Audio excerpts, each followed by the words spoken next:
Olá pessoal, sejam todos bem-vindos ao nosso canal Estudos em FIS. Chegou a hora daquele vídeo bastante esperado, né, no decorrer do mês, que é o vídeo do dia 15 e dia 30, né? Então esse é o nosso vídeo do dia 30, para quem investe em FII Infra, né?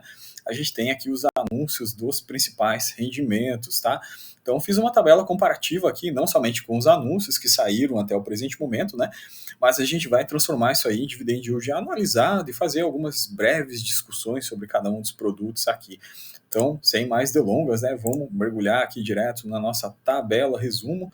Vamos começar a nossa conversa. Eu vou fechar a tela aqui.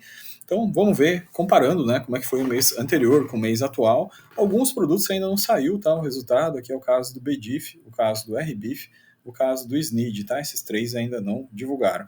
Mas os demais já temos os números. Bom, enfim, vamos começar pelo fundo do Banco Inter. Então, o fundo do Banco Inter teve uma redução, né, de 1,10 para R$ 1 aqui, caiu 0,10, setinha para baixo.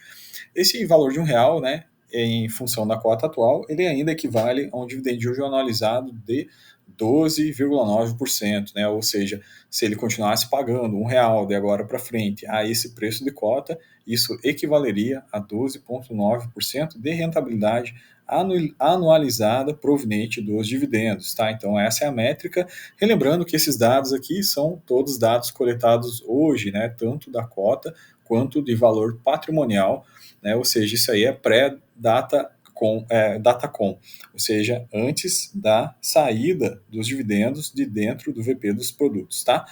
Bom, então vamos seguir aqui para o segundo produto, né? A BODB entregou 0,10, tá? Bastante em linha essa distribuição aqui, e a gente percebe que isso equivaleria a um dividend yield praticamente do mesmo nível do fundo do Banco Inter, né? 12,8% anualizado, referente a essa distribuição de maio aqui.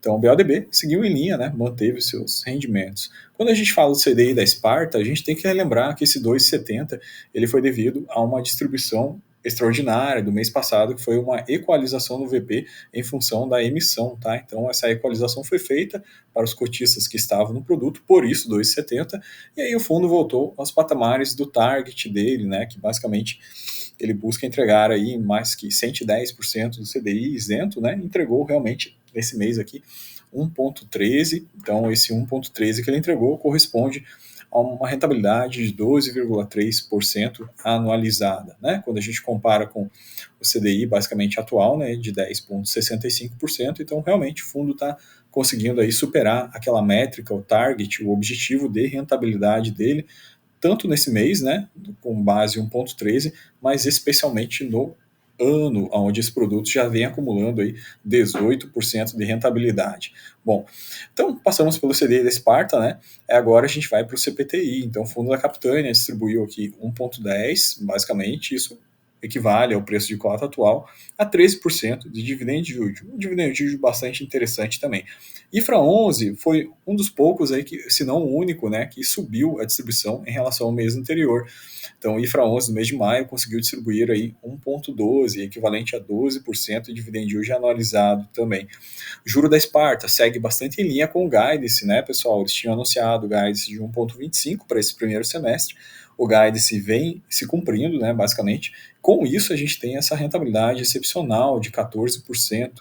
O fundo está passando por processo de emissão, inclusive, né? A gente tem vídeo aqui no canal sobre a emissão dele. É um fundo bastante promissor, bastante interessante e realmente vem entregando uma rentabilidade diferenciada desde o início do produto, né? E nesses últimos meses também. Então, rentabilidade aí de 14% para o juro. Bom, Cadif a gente sabe que ele acaba entregando a competência do mês. Quando a gente fala competência do mês, temos que saber, né, logicamente, que se trata da vertente número 1, vertente correção monetária, que é a vertente inflação, que não foi muito boa, né, nesse mês presente. Boa no sentido de contribuir positivamente para a entrega do produto, tá? Então, a inflação vindo mais baixa, acaba atrapalhando esse regime de entrega dele, que é o regime mensal, competência do mês, né? Não somente isso, né? Ele entrega também os juros, basicamente, e ele tem esse costume de levar as debêntures mais ao vencimento, então ele não trabalha muito com giro de carteira. Com isso, a rentabilidade dele fica um pouco que associada justamente ao carrego, à taxa média da carteira, está bem? Como eu falei para vocês, com esses fatores aí de juros, correção monetária e marcação ao mercado jogando contra no mês, isso acaba sendo negativo, né, para o produto. Com isso, ele teve essa retração de 0,3 aí, né, não tendo a inflação nem marcação ao mercado favorecendo, e acabou entregando essa rentabilidade de dividend yield no mês de 9,2%. Né? Caiu bastante, esse 1,35 era quase 12% de rentabilidade, né? Então caiu e voltou para 9,2%. Como a gente já tinha visto esse produto, né? Meses atrás ele estava essa faixa de 1,05. Passou um bom tempo, né, entregando essa faixa de 9% de dividend yield, depois subiu para 1,35, né, por 2 meses, e aí agora a gente tem essa regressão novamente para 1,05.